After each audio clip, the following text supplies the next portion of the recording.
Conservative governments in the mining states are to lend legal support to a High Court challenge to the mining tax being mounted by Fortescue Metals Group.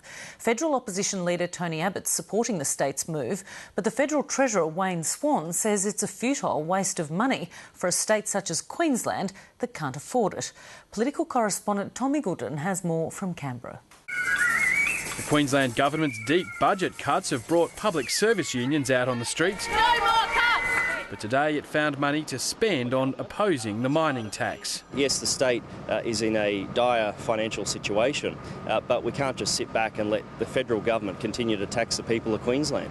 Queensland will intervene at a cost of up to $300,000 to support the High Court challenge to the mining tax, being brought by Western Australian mining magnate Andrew Forrest.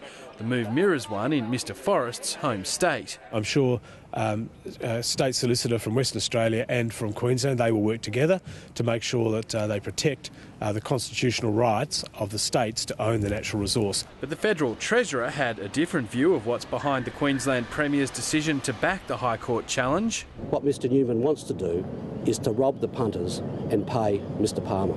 That's billionaire Queensland mining magnate Clive Palmer, who, like Mr Forrest, has been a vocal critic of the mining tax. The LNP in Queensland is prepared to fund a futile challenge because they owe people like Mr Palmer so much. After all, he owns the LNP in Queensland. But the Western Australian Premier says it'll be up to the High Court justices to determine if the challenge is futile. Whether it will be ruled out on legal grounds by the High Court, I could not predict that. I don't think anyone could. Well, our advice from our legal advisors is that we will succeed in this case. We are very confident about that. Tony Abbott's pledged to repeal the tax if he wins government, but says that shouldn't stop attempts to get the High Court from doing it first.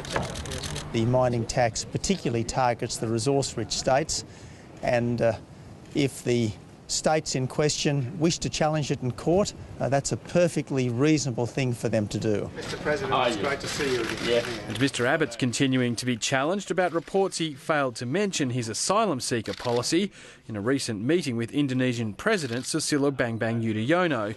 The policy would turn asylum boats back to Indonesian waters. We are building from opposition a strong and constructive relationship with the Indonesian government, and the best thing we can do to ensure that that happens is not to conduct megaphone diplomacy, not to blab in public about conversations that should rightly be private.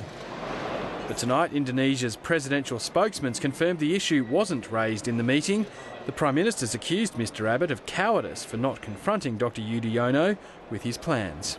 And the Coalition does not intend to be lectured by a Prime Minister who has damaged our relationship with Indonesia because of her inept and incompetent bungling of the live cattle export issue.